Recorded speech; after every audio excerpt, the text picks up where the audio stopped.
Where's my camera gone? There we are. Hello and welcome to this live stream. I'm going to start doing more live streams on YouTube, but a slightly different format than I normally do. Not necessarily a full demonstration, although I may do one on this demo as well. More of an insight to other stuff as well. So I've not scripted it or anything, so it probably will be a bit messy, but we'll give it our best shot. I am going live later today, actually, at 6 p.m. French time for a couple of full demos for my members. But my plan for this demo, or this episode, we'll call this episode 1, that for the future, I plan to perhaps try and do almost a daily live stream on YouTube if I could. But I won't promise a daily one as yet, but we'll go for an occasional one and build up to that. So thanks, Jean, for commenting that it does help the YouTube algorithm to say, let's share this live stream to other people. I didn't really give much notice because I only decided to do this live stream about 30 minutes ago. But if you're watching live, put a comment in there. You can just say hi or new to the channel, whatever, or if you're an existing member. So what we're doing today, let's have a look. So top one is a Edward Sego painting, and I'm not going to paint the whole scene, and the reason for that is, if you can see that cowboy in the distance there, that's a watercolor I did the other day. That's Rip. The demo above, the painting at the top there is a Sego painting, and I quite like it from the point of view of the amount of light that is in there, but I don't necessarily want to paint the whole scene, and I think if you're a beginner, that's probably a little bit intimidating.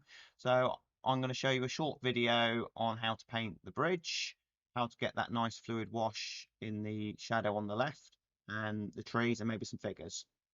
And then the bottom one is, let me switch this other screen, and I'll show you some things that have been going on as well. Right, let's move that out the way. Wrong page. There we go. In my sketchbook, I've got quite a few little sketches I've done or just messing about with watercolor, and I've started to stick these in my sketchbook now because they're quite nice. So rather than throw them away, I'll put them in there. And this was actually an oil painting I did actually on location, but at the end of the demo or the end of this episode, if we've got time, I might just do a quick little sketch of that in watercolor. But you should have a sketchbook, I think. You know, I've got several on the go, which I put stuff in, and it's quite handy if you've got stuff that you're not that happy with, that you can just stick something over the top of it. So this one's actually got a lot of oils in, although these are watercolors. That's our camper van. I know I've showed this before on demos, but a lot of you perhaps haven't seen in them. But so this has got a lot of oil painting in it, so more for my oil channel maybe. We're going to do watercolors today, so don't worry. We'll put that to one side. So that's what we're going to be doing. So that's what I'm going to show you: how to paint that bridge, how to paint the get this nice fluid wash, how to handle the trees, and how to paint some figures. So also I'll talk to you a little bit about, which I can do now, my technique. That those of you who've been following me for a while will know what I do.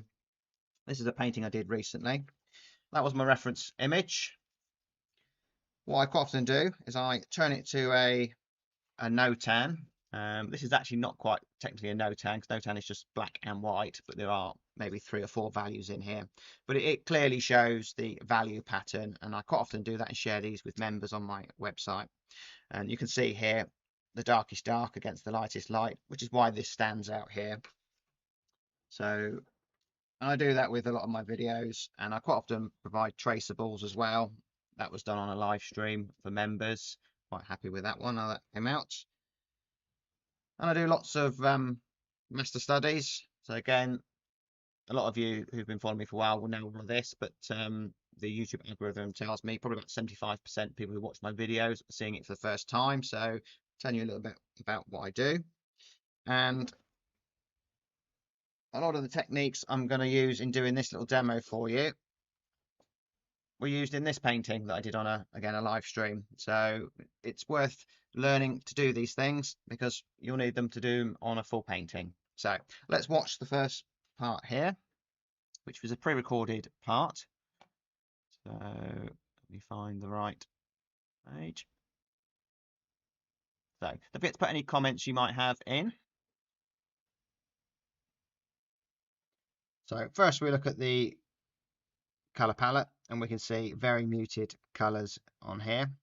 And then let's have a look at the edges we've got here. We've got a good combination of hard edges. We've got soft edges in here. We've got lots of strong contrast, dark against light in here, dark against light here. And it's this strong contrast of dark against light that gives it this sunshine look to the painting. How did he achieve the soft edges here? We'll have a go at painting that and see if we can recreate that. How did he create the effect of the texture on the bark? We'll have a go at that. And how did he create this nice fluid wash that starts quite bluey purple here and ends up reddy purple here without any lines? So we'll have a go at that as well. Apologies for my messy line. So that was the first part where I was just talking about what appeals to me on the painting. So now I shall play the painting part, and I say if you have any questions, just put them in the comments. It's only a short video, and then we'll get on and do something else. Let's go back to that page. So I've used a mixture of ultramarine blue and some alizarin crimson, but you'll notice it's very watery. That I need to have the brush nicely loaded up. This is a Sego blend brush I'm using, so it holds a lot of water, and that's what you need. And I'm keep reloading the brush, and see I'm loading that bead. And the reason for this is that you need it to be very fluid, because if you have to do it in several hits, it's going to look very bitty, and there will be lots of brush marks in it, which is not what you want. In shadows, it's just a blanket of different color on the floor, isn't it? So that's what we're trying to achieve here. And now I've just added a little bit of red, because I noticed, as we spoke earlier, that Sego transitioned from a sort of bluey purple to more of a reddy purple. And by having that bead and doing it wet into wet, you can't see where the transition is. It's the watercolor is doing its thing. It's melting into each other. And I'm not trying to replicate Sego's marks there, just doing my own. And you'll notice I've got a little puddle gathering at the top there, and that happens when you have a bead, which if I left it, that would cause a run back. So I just dry my brush off and just mop it up. Simple as that.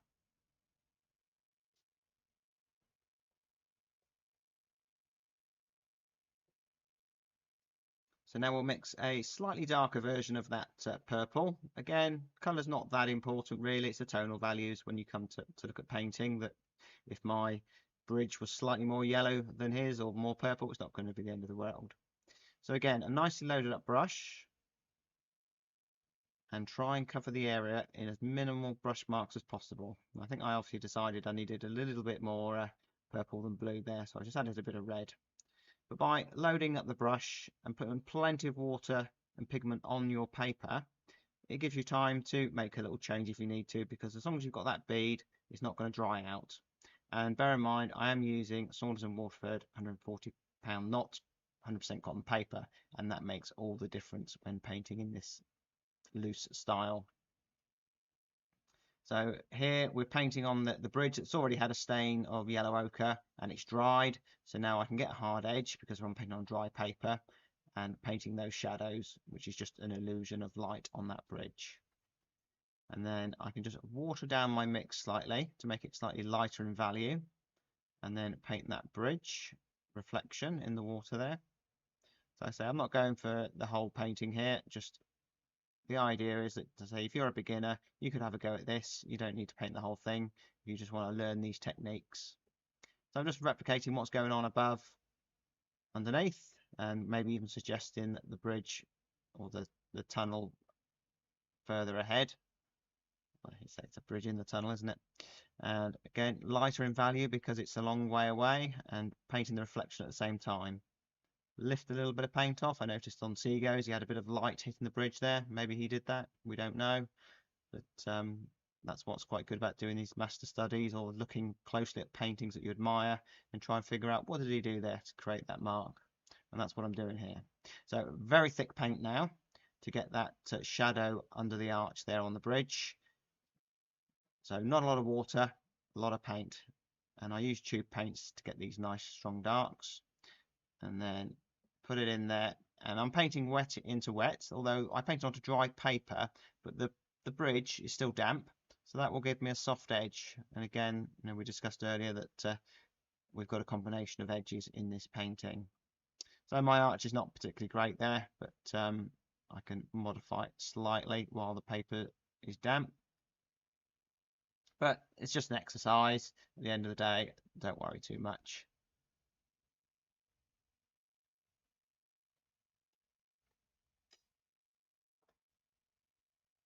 And I can just take a dry brush, which again I've just dipped it in my water jar, dried it with a tissue, and then I can just manipulate that edge that bled into there a little bit too much. And things like that in watercolor happen all the time. Thing is, don't panic. You could normally sort it out by just making less of it, but the mistake is to try and do a huge fix on it. It's there, it doesn't matter. You know, if you look through Sego's paintings, you'll find lots of little things like that happened, but he skillfully just let them be or change them into something else to make it you know, part of the painting. And that's a lot of what watercolor is all about. So I decided to go a little bit darker there. And don't be afraid to say change your mind. It's easier to go darker than it is lighter in watercolor. And suggestion of detail. And that's what I really like about Sego's work, that it's always just a suggestion. Nothing's too literal, but very accurately done. Again, I'm lifting paint off there, and that's by using a dried brush. It's not completely dry, it's just damp. So I'm just controlling how much water and pigment is on the paper. Again, just putting a few marks in to suggest and connecting a few things up there. Perhaps some steps there, maybe. And sometimes it's just a mark, putting a mark into a lighter area to give a bit of contrast somewhere.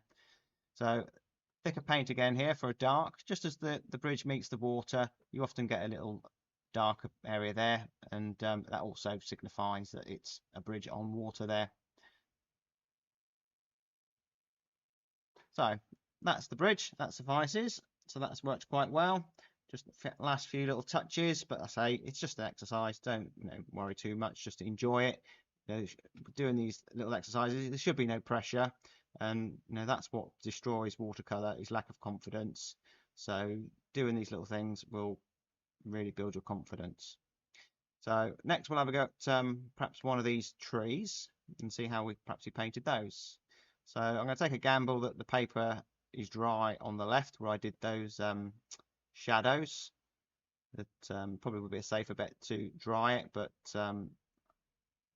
it's just about dry enough.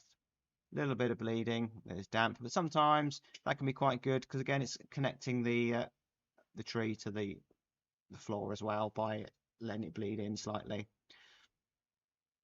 So again, the more you can do that in one brush mark, the better. But obviously, you are going to do a few brush marks. And if you dab, always just turn the tissue over so you don't mark the paper where you don't want it to be marked. So that's perhaps a little bit of texture on the tree there. I don't think he necessarily did that, but I thought it'd be quite good. And that's what you can do with these master studies. You don't have to follow everything exactly. You can improvise and put some of your own marks into it. And then just a bit of burnt sienna, a neutral tint to create a dark. So slightly thicker paint, because we don't want to be adding any more water to this because you'll dilute the paint what's there. So we're adding slightly thicker paint, but we are painting wet into wet. So that's going to create a soft edge. But because I'm using quite thick paint, it's not going to move about too much. So we won't get, we won't lose the shapes we're putting in.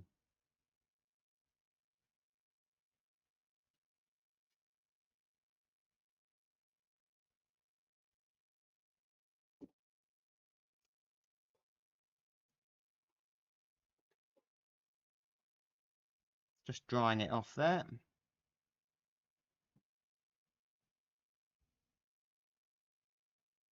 And then the other trees.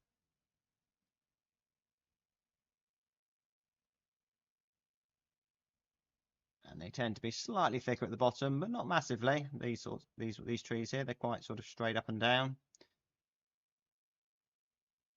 and they are getting slightly thinner and perhaps lighter in value as they get further away, and less detail. And that's, you know, a tool that artists have used for generations to make things look further away. Again, putting a few darker marks in there to suggest that the bark and the texture on the tree.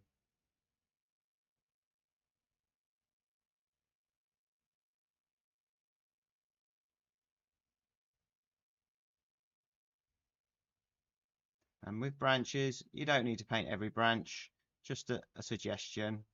One or two is all what's needed.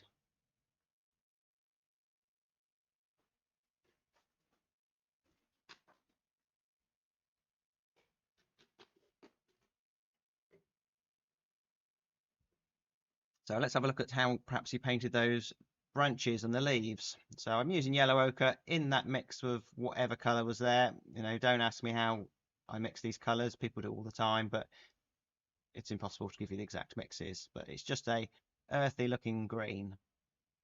So notice how I'm using the side of the brush, not too much water on there. So we're creating this dry brush effect. And this works quite well on the Saunders and Waterford knot paper, and same with Archers. As long as it's a not a smooth textured paper, you'll get that effect. And it was actually a little bit lighter underneath, which you would normally paint the lighter ones first, but you know, you can do it. I just diluted the paint with a bit of water. And I think he did do it just like that, just a bit of dry brush, just a suggestion. This painting is about the light, not the leaves, you know, how detailed the leaves are. And he's just painting the masses, concentrating on tonal value, the lighter and the darker areas. Maybe just make a little bit more of that branch. And you can just suggest one or two leaves just at the outer edge, and that works really well to give the illusion of detail.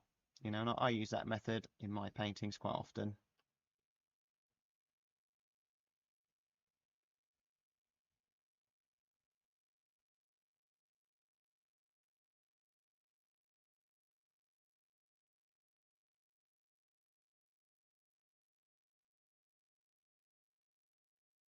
So let's have a look at see how he painted the figures. We'll put one on the bridge. Really simple. Again, it's not a painting about people. It's the whole scene of light, shadows, and there's the figure. You know, that's enough.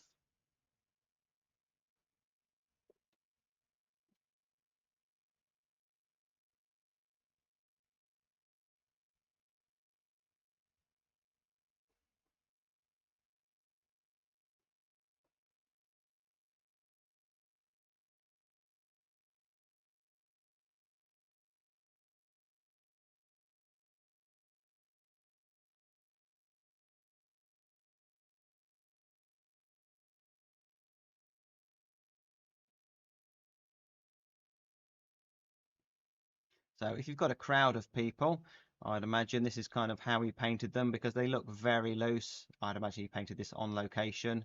So he's just responding to the shapes. So the bodies, a suggestion of a head or two. Make a few slightly bigger coming towards you, but the head heights are all much on the same level.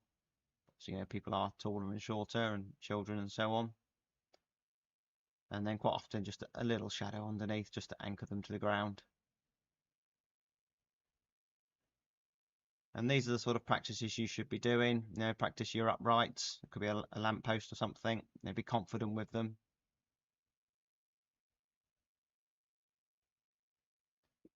And just practice painting figures daily if you need to. I did. And just get to the point where you're just confident, get the overall shape, and you'll get to know what works, and you'll soon realize they don't have to be perfect. A suggestion is all you need. When people are moving and walking, limbs are flying all over the place, so it's fine. And again, a bit of a shadow. So there we go. So there you go. That's a little bit of an explanation of how those elements were painted in the scene. And if you have a look at this painting here, you can see where I've used those elements. And that's how I learned to paint watercolor, by doing master studies and looking at what they'd painted and try to practice it. So you can see here the side of that building there. That was painted exactly the same way as the bridge. The lighter area was painted first, although I did do a little wash over that in the end. But the lighter area was painted first, and then like the bridge, a nice clean wash on here. The figures, slightly more detailed with a bit of colour on the t-shirts and so on, but let's zoom in a little bit. Painted exactly the same way. The figures, dot for the head, the body, no arms sticking out, legs had a bit of movement.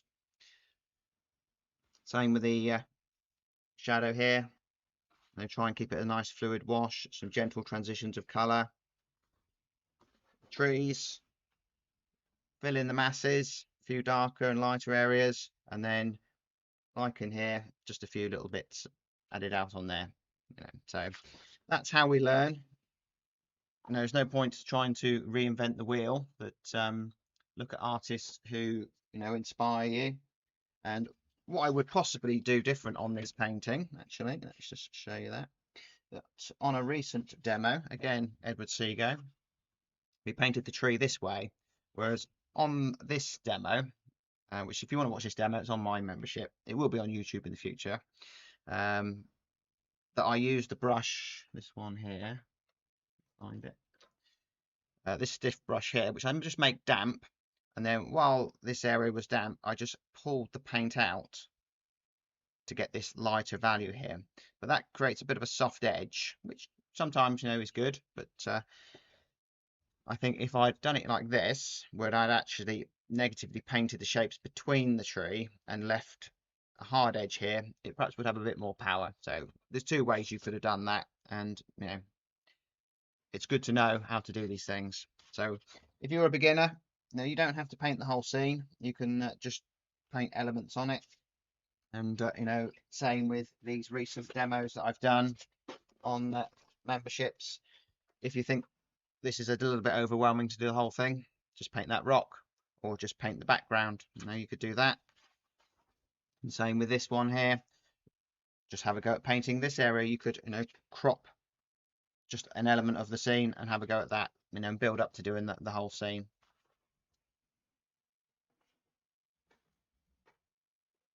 So we'll do another little demo, a little short one, and I'll have a go at recreating this scene here, but just on a small piece of paper, and just keep it nice and simple. So if you are watching live, give me a comment. It says 5 of you are here watching at the moment, so drop me a comment, and if you watch the replay later, you can put a comment in as well. Before we do this little demo, I shall just show you, for those who are new to the channel and never sort of come across my channel before, let's go to another screen here, and let's go to my website. So this is my About Me page on my website, and I'll just talk to you a little bit about my memberships as well. So I've got to get an advert in here as well, you see. So Robert Mee, that's me. I'm originally from the picturesque, rugged Cornish coast in the UK, and I'm here with my wife now in France, in the Berry region, and it's right bang smack in the middle of France, so it's not too hot, but it's not too cold, so it's just right for us. And I've been painting for over 20 years. I am self-taught, but I've not been to art school or anything like that, and I think I've learned the hard way by making mistakes, and I've never been into art critiques or anything like that, so I've only ever critiqued my own artwork, and I'll talk about that on other episodes, perhaps, my views on critiques and whether they're worth having or not, or you can do it yourself. So I started my YouTube channel quite a few years ago, but just as a bit of a hobby. I made my living from selling artwork, but now it's turned around that I just now make videos. I don't really concentrate on selling artwork, although I do have a lot of artwork for sale on my website. So about my memberships, and this is on my homepage of my website if you want to read it in full, but basically, so website memberships. Welcome to a place where you can grow as an artist, being deeply inspired by artists like Edward Sego and John Singer Sargent, both masters of loose and expressive brushwork. And quite interesting, they both painted oils and watercolours, which I think is why I really like those two artists. I try to bring that same freedom and freshness into both my own paintings and my teaching. My teaching style is relaxed, encouraging, and completely jargon-free. And I get told that all the time in comments that they enjoy my videos because it is just the basic skills you need. There's no jargon. I don't go into all of that nonsense. So whether you're picking up the brush for the first time or returning to painting after a break, you'll find lessons easy to follow and full of practical tips. This little art school of mine is run by just two people, so it's just myself and my wife, Kate. Kate's very supportive in what I do, which is important if you're an artist. You need people behind you. So my mission is simple. I want to help as many people as I can to enjoy painting and gain confidence to be able to pick up that paintbrush and enjoy it. So through my step-by-step tutorials in watercolors and oil painting, and so most of my videos, as you know, if you've been following for a while, are start to finish, not just the sort of showing you the end result. So you can see the painting go from start to finish. So if you join my membership, just bear in mind it's not a mentorship program. I don't offer one-to-one feedback or critiques. As my time is devoted to creating tutorials for a wide audience with over 2 million views per year and growing number of members, I focus on sharing as much knowledge as I can in a way that's affordable and accessible. And that's what I really want to do, is make as many videos as I can and get as much information out for as many people as possible. And my pricing structure goes from free. You can watch them for free on YouTube like this. You can offer a support, or you can join the membership, which is I think currently €15 a month, which gives access to everything. So it's great value for money, and you can do it month by month and do it as long as you want. And I think it is great value for money, and it shows because I've got members who've been with me for a long time, and I can see that artwork has really improved. So the friendly members, we've also got a members forum, which is a great place to mix with other artists and share your artwork. But again, I don't critique artwork, which, to be fair, let me just go to another screen. To be fair, why is that? Just bear with me a second.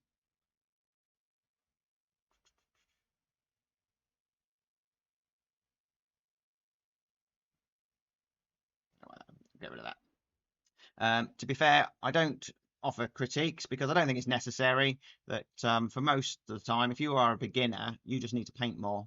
And that should be your first critique when you've done a painting, to say, okay, I don't like it. It's not very good. What do I need to improve on? That's your first question. Are you painting regularly? If you're only painting once a month or just every now and again, that's why you're not improving. You need to be turning up to the easel, paper, whatever you want to call it, regularly. But you can ask yourself, when you've done your painting, which I'll do on other episodes, I shall critique some of my own artwork. I don't mind critiquing my own artwork, but you've also got to be quite sensitive to people that, not everyone likes to have their artwork picked apart. So, they may ask for a critique, but when you actually give it to them, you can offend people. Because if you are a beginner, there's probably a lot wrong with it. There was a lot wrong with my artwork when I was a beginner, and even now as an experienced artist, there's a lot wrong with my artwork. But we'll talk about that more in future. So where were we? Let's back to screen. So this is the membership part of the website. So if you are a member of tier 2 on my watercolors membership, which you can join on the website, this is what the membership page looks like. So we have access to videos in 2023, 2024. I've got a lot of videos to add to those categories. Everything I've done in this year is on here. So let's have a little look what you get on here. And the reason why I moved away from Patreon is that it's much easier to find the demos on here. We can categorize them, lakes, rivers, etc. And they're much easier to find. So this is a recent demo we did. So you can watch the video there, and if you want to watch it in full screen, you just hover over this little icon here and it'll make it full screen. And down here, what I've done is we've got photo references here. Click here, and then I post also on the forum, so you can click here, and this is just on the later videos I've started to do this, so you can then see what the comments are and you can share your version of it as well. So if you click on photos, it takes you to this page where you can then download these to print off. So quite often I provide a traceable. Now I know not everyone wants to draw them freehand. Normally on the workshops I draw them freehand, but quite often I'll trace myself. It speeds things up. So there's the actual painting. That was the reference I used, and also we've got the notan down here, and then obviously there's lots and lots of demos. So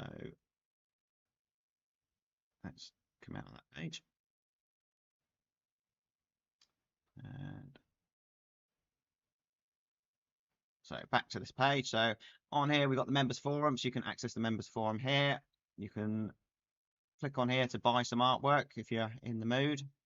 So normally on here I put the latest videos that I've done, which you can quick access to watch those. And then down here we've got a contacts page, so you can contact me. But again, you know, it's not a mentorship program. You know, I don't have time to give one-to-one tuition to everybody. That I just wouldn't have time to make videos. So I try to put as much information in my videos as I can. But you know, feel free to reach out if you have any questions, and if I can answer them, I will. And we've got details on the next workshop, and the workshop is here. Let's click on that. So that was actually last month's workshop. I've not updated the details as yet, which I will do soon. So that's what we painted on the last workshop. And the idea with the workshop is that I paint a lot slower. So the idea is that you can follow along. I do forget sometimes, but I try to keep it as slow as possible, and I go really into depth with the tutorials. So later today at 6 p.m. French time, we'll be going live to paint these two scenes. So we've got a market store here in Saint-Tut in France, and then a misty woodland. So I quite like painting these sort of scenes. So I do paint a wide range of subjects, and this is done through Google Meet. You don't need to download anything, but you can download the Google Meet app on your phone if you watch it on your phone. I think probably a lot of time it's already there anyway, the app. So all you do is click join, and then you can talk on the live stream with me if you want. I only record my cameras and my microphone, so you won't be on YouTube, don't worry. And if you want to look at the reference pictures, if you want to have a go at painting along, they're all here. So again, I'll talk about this on the actual demo, and there's a traceable as well if you want to have a go at that. So that's my website. There we go. So let me just switch to this camera here, and we'll do a demo.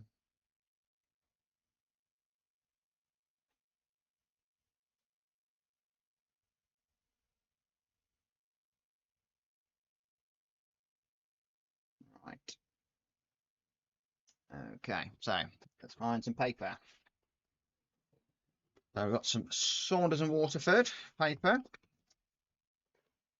Put that where I can see it. It's, you know, a good idea to get things also, you know, in an area where you can reach them. And ideally, if you have an area that you can set up and leave with your watercolor setup, is great, you know, because if you've got to set it all up, it's quite stressful. You want it to be relaxed, and if you do have to set it up somewhere, get it all set up, go and have a cup of tea, chill out, and then hit your painting, you know, in a relaxed mood. And you need to be relaxed to paint confidently, because if you're stressed, it will show in your artwork. And you've got to approach these paintings as if you don't care. Obviously you do care, but if you're worried about it failing, it probably will fail. So I was going to try and keep this live stream to half an hour, but we're going to be slightly over, but it doesn't matter. It doesn't matter. So let's put up a reference picture. Probably get rid of that chat for a moment. No one has put a chat in as yet, or Jean has, but another camera on the go here for the palette. And I'll address the question I get asked daily. Please let us know what colours you're using. It won't help you, honestly. Positioned. So let's get a reference picture up as well. There we go. So this is my new layout where I've got 2 cameras on the go, so I can get closer to the paper and then show the palette separately as well. So we'll leave me on there. It's more personal with me on there, I think. We'll do a little sketch. I don't normally include the sketch on my videos because I don't think it's perhaps people find it that particularly exciting, but it'll be a quick sketch. So there's the land, goes across here, and this is on scrap paper. And I honestly, even though I'm live here, I don't mind if it doesn't work. I'm just going to have a bit of fun, and I encourage you to do the same, to relax. I know for years I can remember approaching watercolors feeling really stressed. I know this is not going to work, and often they didn't. Whereas now, if I just relax and paint, enjoy it, I have a lot more success. So this is Chachignol village off in the distance here in France. There's the church spiral. So this scene is not about the landscape, it's all about this house here. So there's a little sketch there. That's all we need. I'll take a quick photo of it, and I can share that on the members forum, which you're welcome to use as a traceable. And something else I do, I'll show you an app I've got on my phone. Just bear with me a second. So it's called Notanizer. It looks like that. I think is it Yin Yang it's called, isn't it? That you can pull your photo into the app, and then if I go to Notan, it turns it into a black and white image, and you can scroll this adjuster here and just change it. And what that does, it actually gives you an idea of the structure of the painting, you know, the design of it. And I can see that's quite a strong design, that even just in black and white we can clearly see that's a house and there's some trees behind it. And you can then change it to 3 values, which I find is quite useful. And you can play about with the values on it, and that's 4 values. And what this does, it's quite useful to see that, you know, what is the lightest value in that scene, you know, the sky, you know, and the light on the side of this building is not as bright as the sky. You can see that. And it varies for different images how useful that is, but I use it a lot. So let's give this a go. Have a look. So don't forget to drop me a comment. It really does help. And if you've got a question, fire a question at me.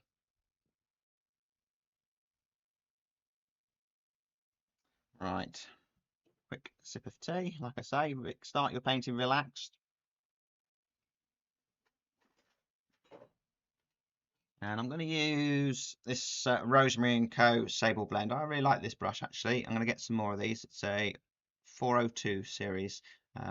It's not a complete sable brush, so they're not overly expensive.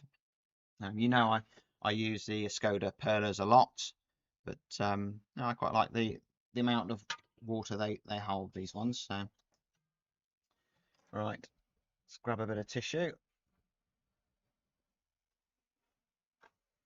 And the tissue I have in my hand, which just helps to control the paper. So, what colour am I using? Well, if I was going to give you the actual detailed breakdown of the colours, it would be something along the lines of this. Okay, we'll start with a palette, and in one of the wells there'll be a bit of leftover burnt umber mixed with something else, a little bit of neutral tint mixed with something else, and then roll that together, and then add some pyrrole orange. And how are you going to do that? It's just impossible. So it is impossible for me to tell you what colors I'm using. So I shall link this video to everyone who asks me that question. And I don't mind that being asked the question. It's absolutely perfectly fine. And now I've just added some red. Now, why did I add some red? Because I want to warm it up. And now I want to make it look more yellow. So I'm going to add some hands of yellow. And now it's too thick, so I've added some more water. And that's about what I want, I think. So there's the chimney. That's that little triangle I see. There's the light on the side of the building. And lots of paint on this brush.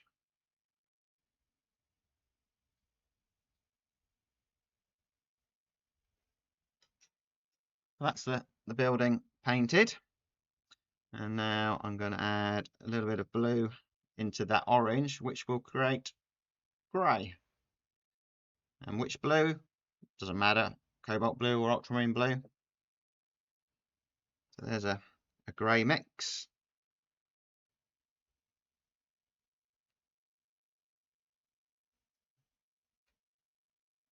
And if that runs down a little bit, that's fine. And now we've got a couple of options here. Is it beneficial to get the red roof next to it? I'll try it.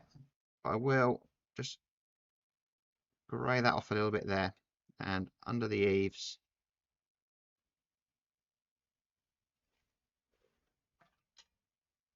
And we want some wet into wet stuff here. So I've just mixed another colour there, just slightly warmer, which will be perhaps this wood frame in here. And now some pyrrole orange for that part of the rooftop. So obviously at some point it had a new roof, but they used different materials there. I shall just let that mix into there slightly. And before it dries, I want to get that little dark under the eaves there. And in there, and I'm leaving little bits of white paper to shine through. There's a little window there.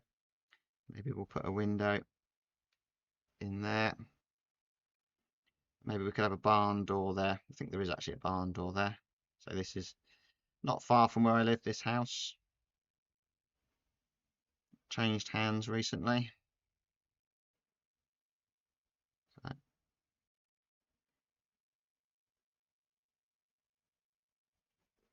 And embrace all the mistakes. Now we got some little runbacks going on in there. This is just a little exercise, a little sketch. I'll use a bit of blue for these windows.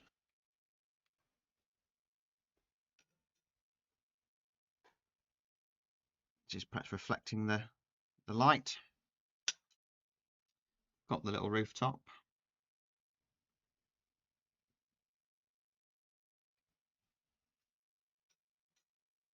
So I can perhaps just lift a little bit of paint off the side of that house there to put a bit of light on it.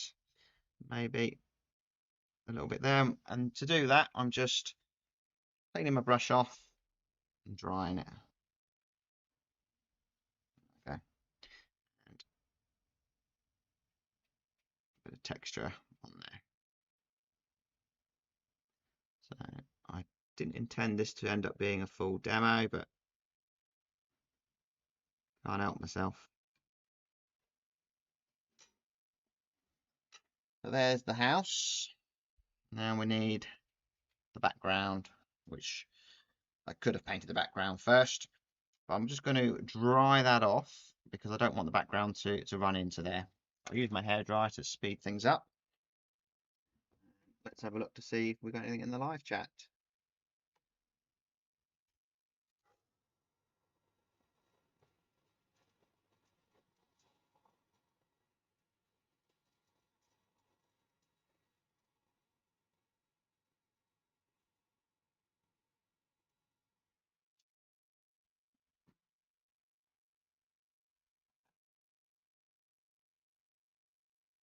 got 16 people watching live at the moment. So that's good. But, I know with live streams it takes a while for things to build up. So we've got a comment there. Let's have a look. A little bit bigger. Hello, Hanny, joining us for the first time live. Thank you for your comment. Hope you're really enjoying the demo and hopefully your watercolors are going well.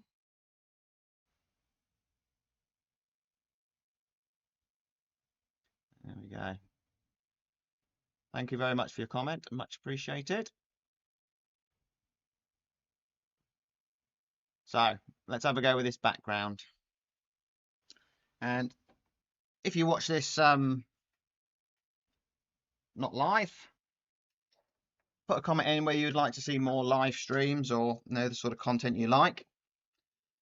So this is another brush I really like. This is an Sego Versatile. It's quite long hairs here, but I think it makes me paint more random, I think. So let's have a go with this sky. So you notice here, look, all that mess in there. But what is that going to do?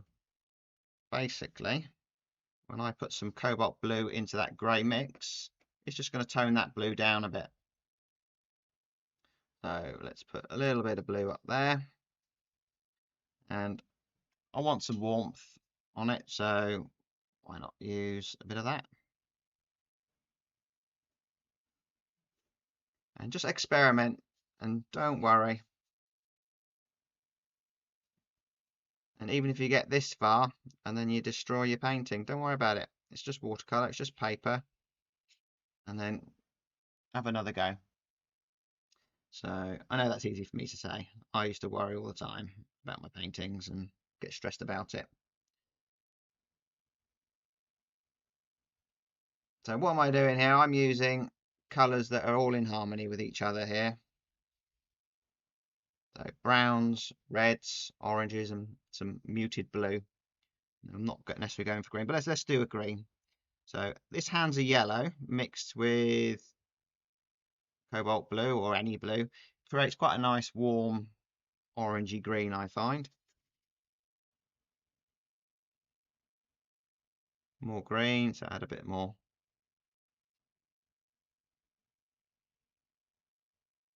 blue, bit of cadmium yellow, and just look at how loose I am painting and just really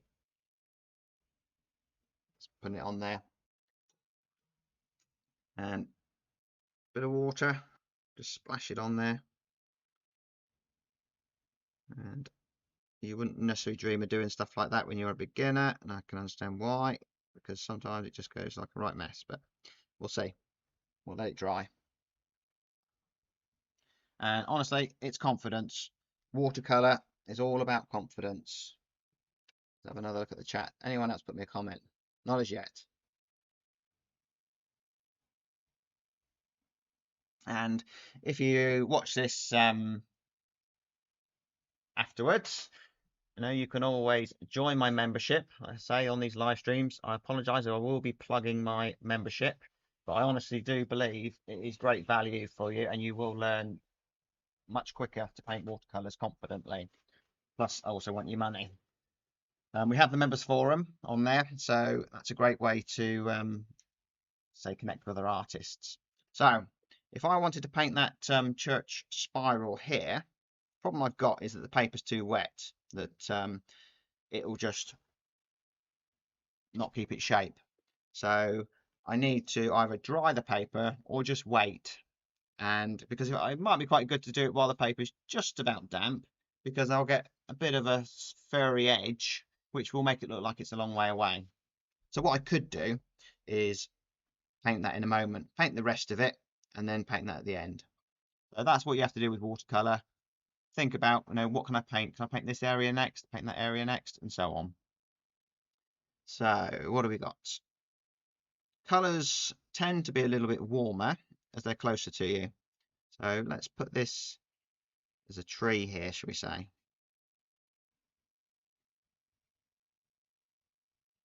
There's a tree.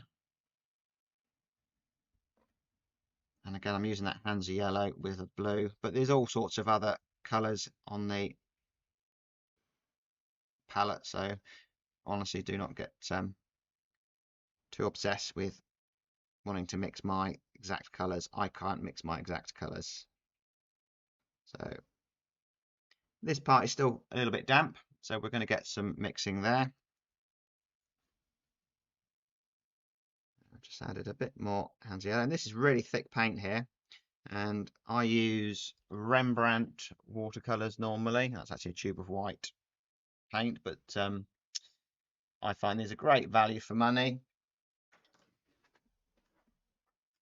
What other ones do I use?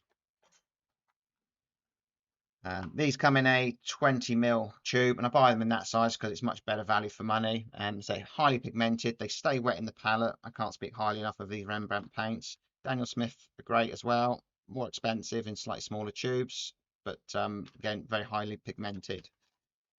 So you do, I think it is worth buying good quality materials if you can afford it. But your paper should be your first priority, definitely. Let's have a tree there. So you can see here, look, I'm getting a soft edge there.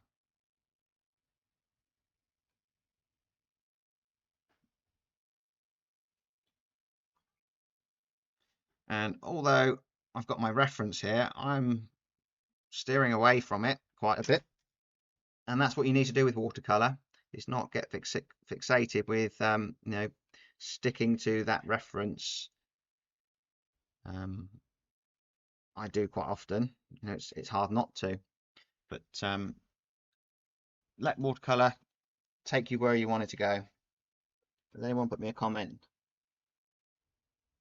Yes.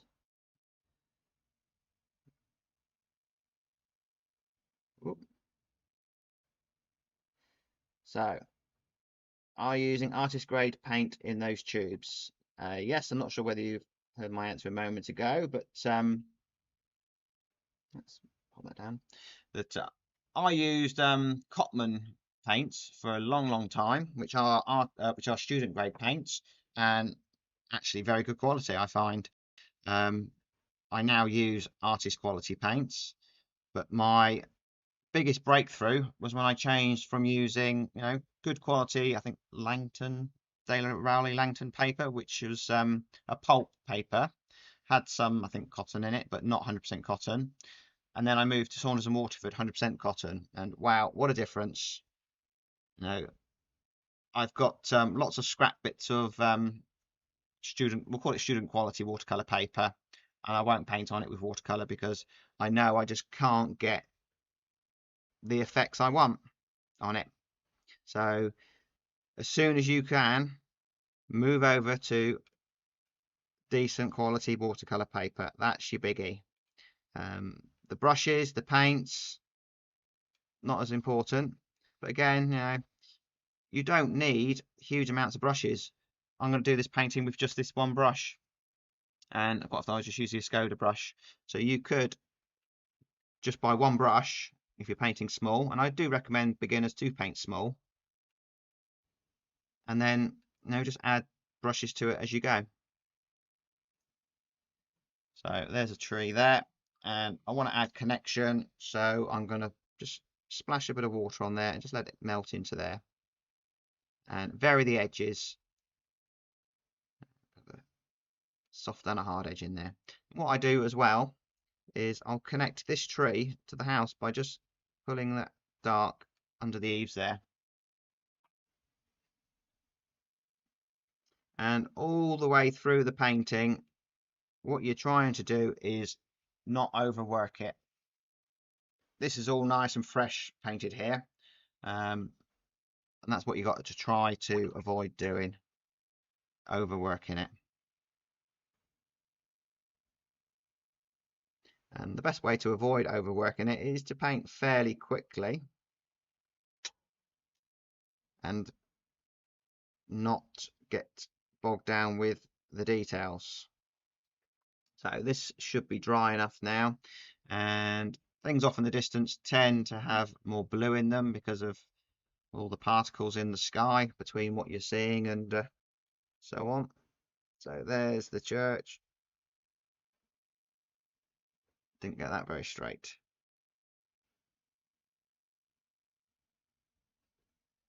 Slightly better.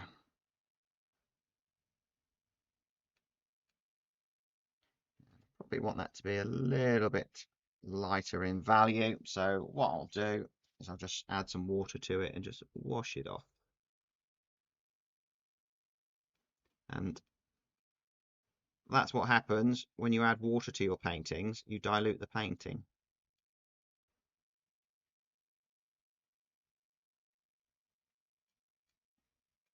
And I want soft edges off in the distance. So I'll just use a bit of water to create that mistiness. And have one of these spray bottles about, and then you can always just float a little bit of mist on there.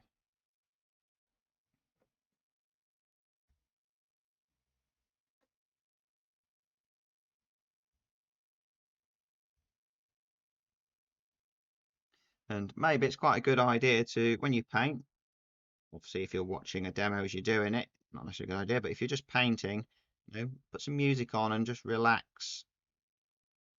That I used to listen to music when I painted, and you kind of almost just forget where you are, what you're doing, and you just paint freely.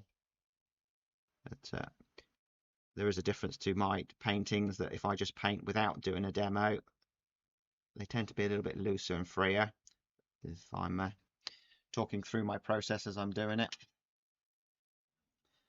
The church doesn't look quite right. I'm not sure about why that is. Let's bring the trees up a little bit. But beware of that. That doesn't look quite right. Why does it not look quite right? Probably just because I'm fussing over it. It probably looks absolutely fine.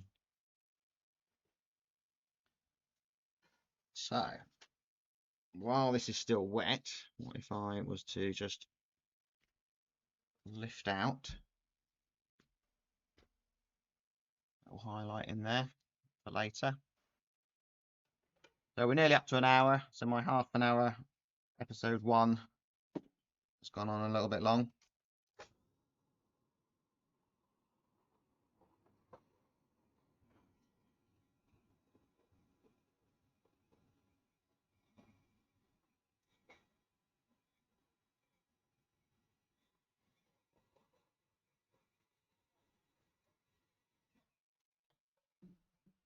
We'll just finish with a cow in the field. I did do a demo the other day on membership. So I think if you join my website mailing list, which you can just go to the website and sign up for that at the bottom of the page, I think I send you a video on how to paint cows for free. So if you do subscribe to my newsletters, I do send free videos, as well as obviously plugs, adverts to get you to sign up. There's a cow. We did it the other day. It was something along the lines of, I'll have to watch it again. We do a circle, circle, circle, smaller circle, and then 2 there, 1 there. Along the lines of that. That's why you need to practice.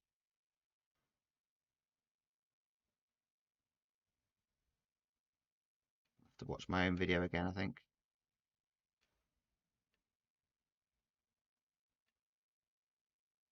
Looks sort of like a cow.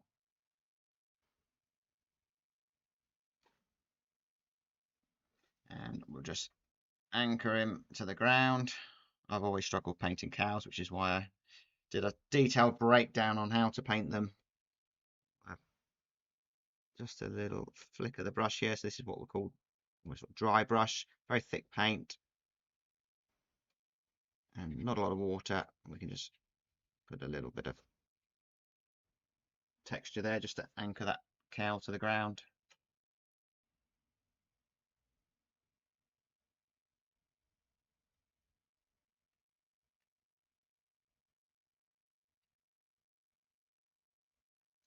And just a little bit of life in the sky.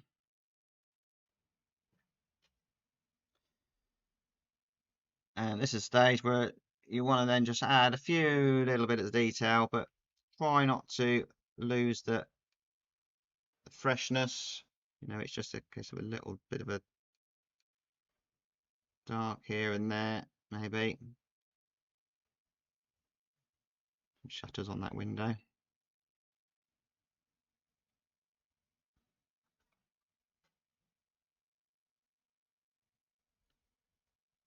So I had that tube of white gouache because I use that very naughtily. Not supposed to use white gouache for watercolours, people say.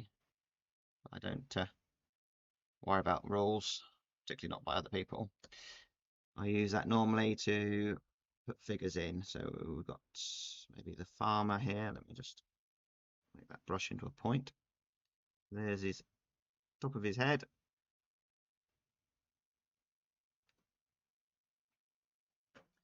Let's zoom in a little bit.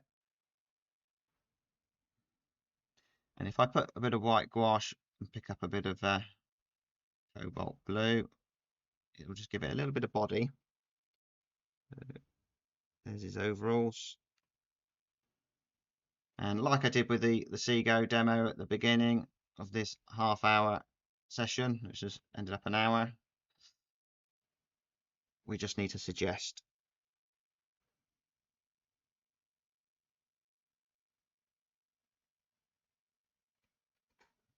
Armour there.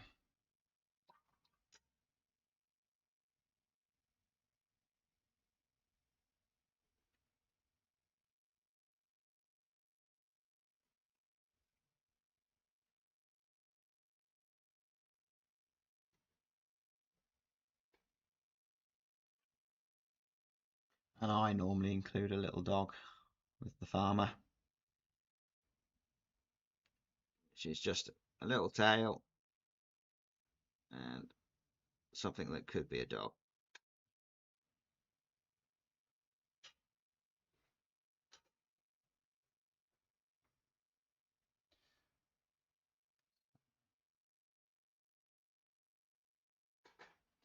There we go. Ended up being a full demo, that one. Never mind. Sure you don't mind. Let's get rid of the reference picture. We don't need that. Not that. Get rid of that. And I keep my paints moist by, after my painting session, I give them a little spray with this bottle. If I know I'm not going to paint for a few days, I'll actually put a damp bit of tissue in there and then close the lid on. And these will still be quite moist when I come to paint. So join me on these live streams because I'll be giving away lots of little tips. And so let me know in the comments what you thought, whether you thought it was any good. Let's take this tape off.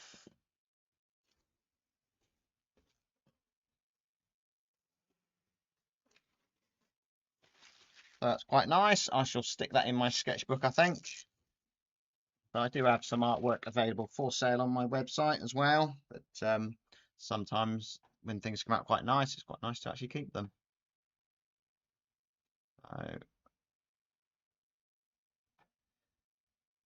Mart Smith says, thanks for the demo. Watch lots of your YouTube demos. I'll be joining very shortly. Thank you very much, Martin. It'd be great to join us on the membership, and it'd be nice to meet some of you also on the live streams that's on my memberships. I do live streams via Google Meet. So as I only record my video and my audio, but it's quite nice to obviously meet some of you in person, and you know, it's a great time to ask questions. Obviously, you can ask questions in this chat as well. And so if you watch this later on, which quite possibly a lot of you will, because it was very short notice, because I only sort of thought about doing this live stream not that long ago, but I would like to do more of these also for my oil channel as well. So keep an eye out. I shall try and get to a routine of times that my membership live streams via Google Meet are normally at 6 p.m. in French time, which is normally in the morning for America. A lot of my members are from America. God bless America. But obviously 6 p.m. also suits European time and people in the UK. But I do appreciate a lot of Australians follow me as well, and people on that side of the world.